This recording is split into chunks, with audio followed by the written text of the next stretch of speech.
తీన్మార్ మల్లన్న క్యూనిస్ అసలు బంద్ చేసుకోవాల్సిందేనా? అసలు విషయం ఏంది? క్యూనిస్ ఎందుకు బంద్ చేయాలి? తీన్మార్ మల్లన్న క్యూనిస్ ఎందుకు మూసేసుకోవాల్సి వస్తుంది? నిజంగా ఆ విషయాలు తెలుసుకునే ముందు ఒకసారి మన వీడియోకి అయితే లైక్ చేయండి, షేర్ చేయండి, వీలైనంత ఎక్కువ మందికి షేర్ చేయండి. మీ అభిప్రాయాన్ని కామెంట్ రూపంలో తెలియజేయండి. తప్పకుండా మీ అభిప్రాయాన్ని అయితే కామెంట్ రూపంలో తెలియజేయడం మర్చిపోదు. ఇక ఛానల్ అయితే సబ్స్క్రైబ్ చేసుకుని వారు ఎవరెవరైతే ఉంటారో ఛానల్ సబ్స్క్రైబ్ చేసుకుని నోటిఫికేషన్ ఆన్ పెట్టుకోండి. ప్రతి వీడియో మీకు వచ్చే అవకాశం ఉంటుంది. ఇక వీడియోలోకి వెళ్ళే ముందు ఇక పుప్పాల రజని మనం పొలిటికల్ వైబ్స్ అనే ఛానల్ చెప్పినాం కదా, ఆయన గతంలో కూడా మన గురించి మాట్లాడిండు. ఏమని మాట్లాడిండంటే, ఈయనను దొక్కతందుకట ఛానల్ కాంగ్రెస్ పార్టీను తీన్మార్ మల్లన్న కలిసి ఒక ఛానల్ పెట్టిర్రు. ఇక పిల్లగానికి తెగ సంతోషం అవుతుంది ఈ ఛానల్ పెట్టించారని మాట్లాడుతూ ఉన్నాడు. ఇక నువ్వు ఏం మాట్లాడుకున్నా పుప్పాల, ఎందుకంటే నువ్వు మల్లన్న పేరు తీస్తేనే నీ 4 వీడియోలు వైరల్ అయితే తప్ప నీతో కాదు పని. ఎందుకంటే నేను చాలాసార్లు చెప్పిన ఆ వీడియో నీ ఛానల్లో కూడా నేను వీడియోస్ కూడా చెక్ చేసిన. ఎందుకంటే నువ్వు బయట కామెంట్స్ చదువుతావు కావచ్చు, కానీ నేను ఒక ఓన్లీ వీడియోస్ మాత్రమే చెక్ చేసిన. ఇక కామెంట్స్ ఏం పెట్టారు ఏం కథ అనేది మనకు అవసరం లేదు, నువ్వు ఇచ్చరా. ఎందుకంటే మీరు ఖాళీగా ఉన్నప్పుడు కూడా ఎదుటోళ్ళ ఫేస్బుక్ చూసి కామెంట్లు చేసి కూడా ఒక వీడియో చేస్తారని నాకు ఈ మధ్యనే తెలిసింది. కాంగ్రెస్ లో గుండాలను, రౌడీలను, మర్డర్లు చేసిన వాళ్ళను, రేపు చేసిన వాళ్ళను, అవినీతి పరులకు టిక్కెట్లు ఇచ్చి గెలిపించి మంత్రులను చేసే సిస్టమ్ అనేది భారతీయ జనతా పార్టీలో ఉండదు. ఈయన బీజేపీ పార్టీ గురించి మాట్లాడుతుండు. గతంలో ఈయన కాంగ్రెస్ పార్టీలో పనిచేసిండు. ఇలా నాన్నగారు రిటైర్డ్ టీచరు. ఇలా నాన్నగారు కూడా తీన్మార్ మల్లన్న టీంలో పనిచేసిండు, పుప్పాల సమ్మయ్య గారు. ఇక మనం ఆ విషయాల గురించి ఇప్పుడు చర్చించదలుచుకోలేదు. ఎందుకంటే ఈయన బీజేపీ పార్టీలో పుట్టలే, బీజేపీ పార్టీలో పెరగలే, కానీ ఈయన బీజేపీ గురించి మాట్లాడుతూ ఉన్నాడు. సరే, బీజేపీ సిద్ధాంతాలు ఎట్లా ఉన్నా ఏం కథ, అది ఏ రకంగా ఉన్నా కానీ ఇక అది వారి ఇష్టం. ఎందుకంటే ఇప్పుడు ఈయన ఏం మాట్లాడుతాడో తీన్మార్ మల్లన్న గురించి మాట్లాడాల్సిన అవసరం ఏమున్నది ఈయనకు? ఈయన అనాలిసిస్ ఏంది, మరి తీన్మార్ మల్లన్న అనాలిసిస్ ఏంది అనేది ఒకసారి తెలుసుకునే ప్రయత్నం చేద్దాం. ఇది క్లియర్ గా తీన్మార్ మల్లన్న గుర్తుపెట్టుకో, నువ్వు నీ లెక్కలు తప్పు. ఇక నువ్వు చెప్పిన 2 నుండి 5 గనక 5%, 2 నుండి 5 సీట్లే 5 గనక 5%. ఈయన ఏం చెప్తాడంటే తీన్మార్ మల్లన్న బీజేపీకి తక్కువ సీట్లు వస్తాయి, కాంగ్రెస్కు ఎక్కువ సీట్లు వస్తాయని చెప్పిండు కదా.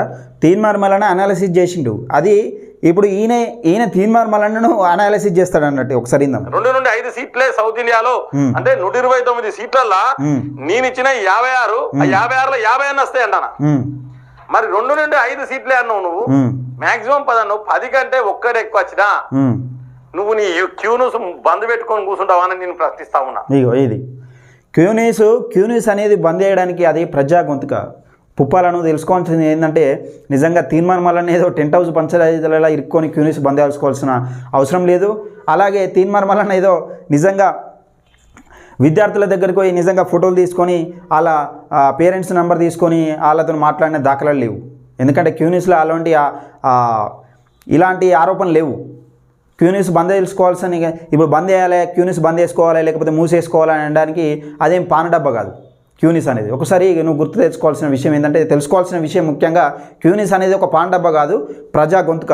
9.5 సంవత్సరాలు నిజంగా ఇక్కడ బీఆర్ఎస్ పార్టీ అనేది కొనసాగుతున్న వేళ ఒక్కడే తన గొంతుగా క్యూన్యూస్ వేదికగా ప్రశ్నించిండు. అది గుర్తుపెట్టుకోవాలి. ఇవాళ నువ్వు కేసీఆర్ వేయండి కదా అని బయటకు వచ్చి ఏదో మాట్లాడుతూ ఉంటే ఆ తెలంగాణ ప్రజలందరికీ తెలుసు. ఒకసారి గుర్తు తెలుసుకోవాల్సిన విషయం. నువ్వు ఒకవేళ తెలుసుకోకపోతే కూడా తీన్మార్ మల్లన్న ఎలాంటి సమస్యలు ఎదుర్కొన్నాడు, తీన్మార్ మల్లన్న ఎన్ని రోజులు జైలు జీవితం గడిపిండు, తీన్మార్ మల్లన్న ఎన్ని రోజులు తన కుటుంబానికి దూరంగా ఉన్నాడు అనేది తెలుసుకో ముందుగా. ఈ వరుడు, ఈ పిచ్చి వరుడు పక్కా పెడతావా అని కూడా నేను ప్రశ్నిస్తా ఉన్నా. నా ఛాలెంజ్ కి నువ్వు సిద్ధమా అడుగుతున్నా. దయచేసి ప్రజలందరి యొక్క తీన్మార్ మల్లన్న ఏంటంటే, ఎన్నికలకు ముందు ఇప్పుడు ఈయన ఏంటంటే, ఇప్పుడు మొన్నటిదాకా ఏంటంటే తీన్మార్ మళ్ళీ గాడు అన్నాడు. ఇక గాడు పెడతలేడు. ఎందుకంటే తీన్మార్ మళ్ళీ గాడు అంటే యూట్యూబర్లకు దేవుడు అని చెప్పిన కదా, ఆ గాడు అనేది పెడతలేడు ఇక. ఎందుకంటే మళ్ళీ నేను మల్లన్న దేవుడు అన్నా అంటే మల్లన్న వీడియోస్ పెడితేనే కదా అని ఆయన 4 వ్యూస్ వచ్చేటి. ఈయన పొలిటికల్ వైబ్స్ అనే ఛానల్ చూడుర్రి. తీన్మార్ మల్లన్న టైటిల్ కంపల్సరీ 2 రోజులకు ఒకసారి పెట్టండి, ఈయన మనసున పట్టది, లేకపోతే వీడియోలు పోదు. మరి ఈయనట తీన్మార్ మల్లన్నను ప్రశ్నిస్తున్నాడట. తీన్మార్ మల్లన్నను ప్రశ్నించడానికి నువ్వేమని ఇప్పుడు నీ అనాలిసిస్ ఏదో నువ్వు చెయ్యి. సరే, నువ్వు జర్నలిస్ట్ కాకుండా నువ్వు అనాలిసిస్ చేస్తున్నావు కదా, చెయ్యి. కానీ తీన్మార్ మల్లన్న ప్రశ్నిస్తున్నా అంటే తీన్మార్ ఇప్పుడు 100 చెప్తారు, 100 మంది బీజేపీకి అసలు డిపాజిట్ గల్లంత అవుతుంది అంటారు, లేకపోతే తెలంగాణలో బీజేపీ అధికారంలోకి రాదంటారు. నువ్వు 100 మంది చెప్తే ఇప్పుడు చెప్పిన వాళ్ళకల్లా సమాధానం చెప్పుకుంటావు పోతావా?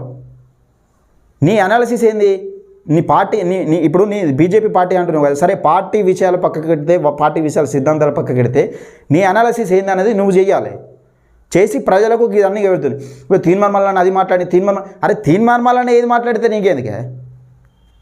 అంటే తీర్మార్ మల్లన్నకు టికెట్ కావాలి ఎమ్మెల్సీ. ఈయన ఏమంటాడంటే నేను చెప్తాను, ఆ టికెట్ కు కాంగ్రెస్ లో చాలా మంది ఉన్నారు. తీర్మార్ మల్లన్నకు టికెట్ ఇచ్చే పరిస్థితిలో లేరు, చాలా మంది ఉన్నారు. ఎందుకంటే చాలా మంది లైన్లు ఉన్నారు, వెనకటి నుంచి వెళ్ళి కాంగ్రెస్ కు సేవ చేసిన వాళ్ళు లైన్లు ఉన్నారు. కాబట్టి తీర్మార్ మల్లన్నకు ఒక భయం పట్టుకున్నది. కాబట్టి బీజేపీ ఏది తీర్మార్ మల్లన్న కంటే భయం పట్టుకున్నదట. అంటే కాంగ్రెస్ పార్టీ నిజంగా ఎమ్మెల్సీ సీట్ ఇస్తుందో, నిజంగా ఏదన్నా టికెట్ కావనట. తీన్మార్ మల్లన్న కాంగ్రెస్ పార్టీని అధికారంలో తీసుకురావడానికి కీలక పాత్ర పోషించిండు. అది తెలంగాణ ప్రజలకు ప్రతి ఒక్కరికి, ప్రతి గుడిసెకు కూడా తెలుసు, ప్రతి పల్లెలో ఉన్న గుడిసెలలో కూడా తెలుసు. తీన్మార్ మల్లన్న చిన్న పిల్లని అడిగినా చెప్తారు తీన్మార్ మల్లన్న ఏంది, తీన్మార్ మల్లన్న క్యారెక్టర్ ఏందనేది. నువ్వు చెప్పాల్సింది తీన్మార్ మల్లన్న ఒక సీట్ కోసం ఎమ్మెల్సీ అన్న టికెట్, ఏదైనా ఒక టికెట్ కావాలని తాపత్రయపడుతున్నట్టు ఈయన చెప్తా ఉన్నాడు. అసలు తీన్మార్ మల్లన్నకి టికెట్ ఇచ్చే పరిస్థితులు లేదట. బీజేపీ సాయం తీసుకొనే నువ్వు బయటకు వచ్చినావు, బీజేపీనే మాట్లాడతాను. ఒకప్పుడు ఈటల రాజేందర్ అన్న గొప్ప అన్నావు, ఇలా ఈటల రాజేందర్ అన్న మీదకే స్టార్ట్ చేసినావు నువ్వు. అది చెప్పు మరి. ఇప్పుడు తీన్మార్ మల్లన్న జైలు ఉండగా కూడా మరి ఈటల రాజేందర్కి ఎందుకు సపోర్ట్ చేసిండు? అసలు ఒకవేళ నిజంగా జైలు పాలైనా కానీ తీన్మార్ మల్లన్న కేసీఆర్ను దెబ్బ కొట్టడం కోసం ఈటల రాజేందర్ను గెలిపించిన విషయం చెప్పవా? జైల్లో ఉండి కూడా తన టీంతోని హుజరాబాద్లో ప్రచారం చేయించిండు. నిజంగా తీన్మార్ మల్లన్న గ్రేట్ అని చెప్పవా మరి? ఇప్పుడు అది ఏడ జరుగుతాయి, ఎటువంటి మిస్టేక్లు జరుగుతాయి? వ్యక్తి నిజంగా ఎప్పుడు ఒకటే తీరు ఉంటారు. ఇప్పుడు కేసీఆర్ అనే వ్యక్తి నిజంగా కేసీఆర్ గతంలో ఎట్లుండే అహంకారం కొద్దీ నిజంగా అనగదొక్కకుండా ప్రశ్నించిన వాళ్ళని ప్రతి ఒక్కరి మీద కేసు పెట్టిండు, జర్నలిస్టులను కూడా చూడకుండా జైల్లో పెట్టిండు. అప్పుడున్న రోజులు ఇప్పుడున్నాయా? వీళ్ళే బయట కూర్చుంటారు. ఈటల రాజేంద్రను ప్రశ్నిస్తున్నట్టు ఇప్పుడు నువ్వు ఆ రోజు నువ్వే మాట్లాడినావు కదా, ఆ రోజు నువ్వు మాట్లాడినా అంటున్నావు కదా, మరి ఈ రోజు నువ్వు ఎందుకు ప్రశ్నిస్తున్నావు తీన్మార్ మల్లన్నను?